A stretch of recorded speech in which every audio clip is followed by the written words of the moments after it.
Bienvenue dans Sequoia, le journal du développement durable.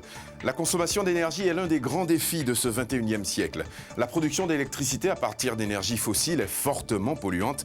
Il devient donc plus qu'urgent de passer aux énergies renouvelables pour protéger la planète.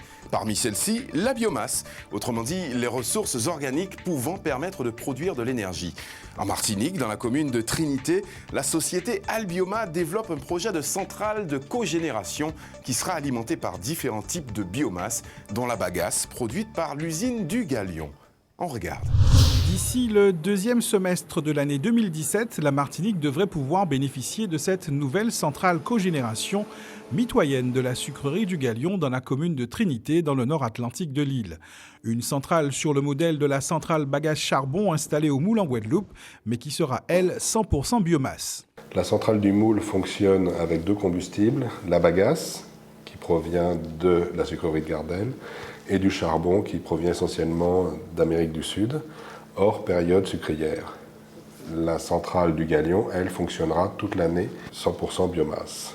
En période sucrière, évidemment, ça sera la biomasse en provenance de la sucrerie du Galion.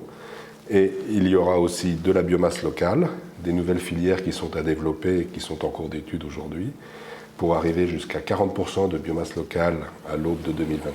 Remplacer le charbon par des granulés de bois, de la paille de canne ou la fraction non fermentescible des déchets verts améliore sensiblement le bilan carbone de ce projet par rapport à cette centrale existante au Moule ou encore à celle de Bois-Rouge ou de Gaulle à La Réunion ou la plus récente de Bellevue à l'île Maurice.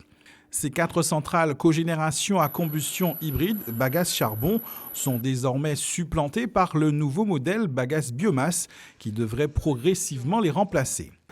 Aujourd'hui, tous nos projets sont 100% en biomasse. Le projet du Galion, le projet de Marie-Galante, notre développement aujourd'hui au Brésil où nous venons de signer notre deuxième acquisition sur des centrales thermiques 100% biomasse. Une TAC, une turbine à combustion à La Réunion qui fonctionnera, elle, à l'éthanol. Donc tout ça pour accompagner aussi dans les DOM la transition énergétique voulue par le gouvernement et par les régions pour correspondre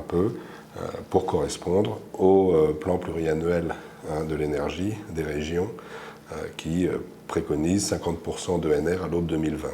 Le développement durable constitue la référence commune de l'ensemble des activités opérationnelles de l'Agence française de développement.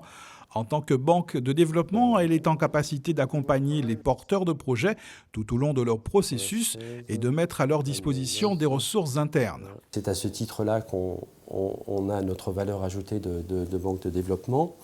Et cet appui se traduit au final par la formalisation d'un avis de développement durable sur notre projet qui se prononce à la fois sur la dimension développement économique du projet, l'égalité homme-femme, le respect de la biodiversité, la durabilité en fonction du management, du schéma institutionnel retenu.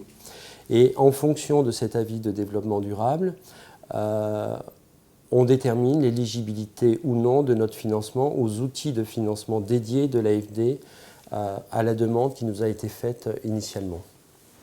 Pour l'AFD Martinique, le projet porté par Albioma présente l'intérêt de concourir à l'essor des énergies renouvelables en Martinique et contribuera aux 5 grandes finalités du développement durable. D'une puissance de près de 40 MW, la centrale de Galion 2 devrait à terme produire un quart des besoins en électricité de la Martinique. Merci de nous avoir suivis. Ainsi s'achève Sequoia, le journal du développement durable. Et n'oubliez pas, la planète est notre île. Protégeons-la.